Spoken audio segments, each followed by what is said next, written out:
Assalamualaikum warahmatullahi wabarakatuh. Perkenalkan, nama saya Budi Wiratama. Di sini saya bakal menyampaikan materi UTS Manajemen Internasional yang dimana bakal menjelaskan dari materi 1 sampai materi 6. Baiklah, di sini saya bakal memulai dari materi 1, yaitu bisnis internasional. Apa itu bisnis internasional? Bisnis internasional adalah transaksi bisnis antar beberapa pihak dalam satu atau lebih dalam suatu negara. Ada dua jenis investasi lintas batas negara, yaitu investasi portofolio internasional.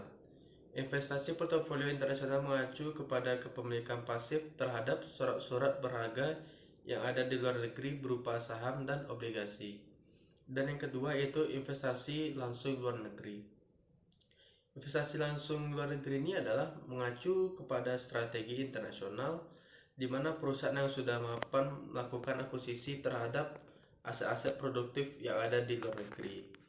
Beberapa alasan sebuah perusahaan ikut serta dalam kegiatan bisnis internasional yaitu untuk memperbesar penjualan, untuk mengakuisisi sumber daya, dan untuk menambah relasi antara satu negara ke negara yang lainnya. Relasi sebagai menjelaskan untuk materi kedua itu lingkungan bisnis internasional.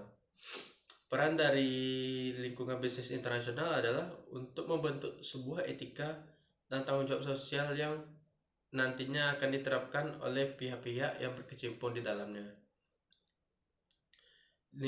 Budaya dibentuk dari beberapa elemen, yaitu struktur, nilai atau perilaku, bahasa, komunikasi, dan agama. Ada beberapa karakteristik budaya yang mempengaruhi organisasi nasional, yaitu 1. Jarak kekuasaan, 2. Penghindaran ketidakpastian, individualisme dan kolektivisme, yang berarti anggota dalam suatu masyarakat merasa tidak nyaman dengan ketidakpastian dan ambigus. Terus saya bakal menjelaskan fungsi-fungsi proses politik, artikulasi kepentingan, agresi kepentingan, pembuatan kebijakan, dan implementasi kebijakan dan pengadilan oleh hukum. Terus saya bakal menjelaskan materi tentang perdagangan global. Teori perdagangan klasik, mekanisme berpendapat bahwa satu-satunya cara negara untuk menjadi kaya adalah dengan melakukan sebanyak mungkin ekspor dan meminimalisir impor. Absolute advance dari Adam Smith, teori ini memusatkan perhatian pada variabel real seperti misalnya nilai suatu barang yang diukur dengan banyaknya jumlah tenaga kerja yang dipergunakan untuk menghasilkan barang.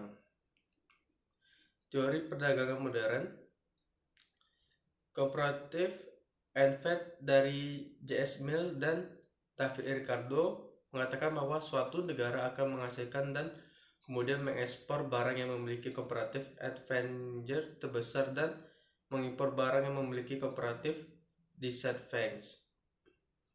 Teori investasi internasional, teori keuntungan kepemilikan menekankan bahwa perusahaan pemilik aset yang memiliki keunggulan kompetitif domestik. Baiklah, sini bakal menjelaskan materi tentang sistem moneter Indonesia. Sistem moneter internasional, sistem adalah suatu sistem yang memungkinkan suatu negara dapat saling berhubungan dengan negara satu yang lainnya. Dalam sejarahnya ada yang namanya standar emas. Konsep dari standar emas adalah penggunaan mata uang emas sebagai media pertukaran, sebagai satuan perhitungan, dan sebagai alat menyimpan nilai. Kegiatan ini sudah terjadi sejak zaman kuno. Standar emas ini hadir guna mengatur dan mendorong pemerintah agar sepakat untuk menukar mata uang kertas mereka menjadi emas dengan satu kurs yang tetap. Kelebihan standar emas yaitu nilai tukar emas stabil sehingga mengurangi risiko ketidakpastian dan mendorong volume perdagangan internasional. Adapun kekurangan standar emas yaitu negara yang mengeluarkan emas akan menghadapi masalah pengangguran, sementara negara yang menerima emas akan menghadapi inflasi. Terus saya bakal menjelaskan bursa valuta asing. Bursa valuta asing adalah tempat atau lembaga yang memperdagangkan mata uang asing. Bursa valuta asing diselenggarakan oleh bank pemerintah, bank swasta, bank nasional, dan bank swasta asing yang sudah menjadi bank devisa serta lembaga yang mengkhususkan kegiatan dalam perdagangan mata uang asing. Pasar modal internasional adalah sebuah tempat bertemunya pihak yang memiliki kelebihan modal dan pihak yang kekurangan modal.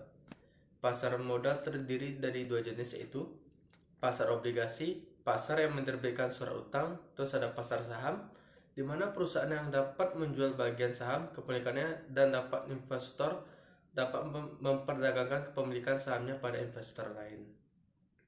Baiklah, di sini bakal menjelaskan materi kelima, itu kerjasama internasional antar negara. World Trade Organization atau WTO adalah sebuah organisasi internasional yang menetapkan aturan untuk perdagangan internasional melalui konsensus di antara negara-negara anggotanya. Tujuannya ialah untuk meningkatkan perdagangan internasional dengan mempromosikan hambatan perdagangan yang lebih rendah dan menyediakan platform untuk negosiasi perdagangan dan bisnis mereka. WTO memberikan perhatian khusus pada bidang-bidang seperti pertanian dan non-pertanian, layanan, HKI, aturan perdagangan, sengketa pemukiman, perdagangan, dan lingkungan. Salah satu peran WTO dalam perdagangan yaitu mendukung pelaksanaan, pengaturan, dan penyelenggaraan persetujuan yang telah dicapai dan mewujudkan sasaran perjanjian tersebut.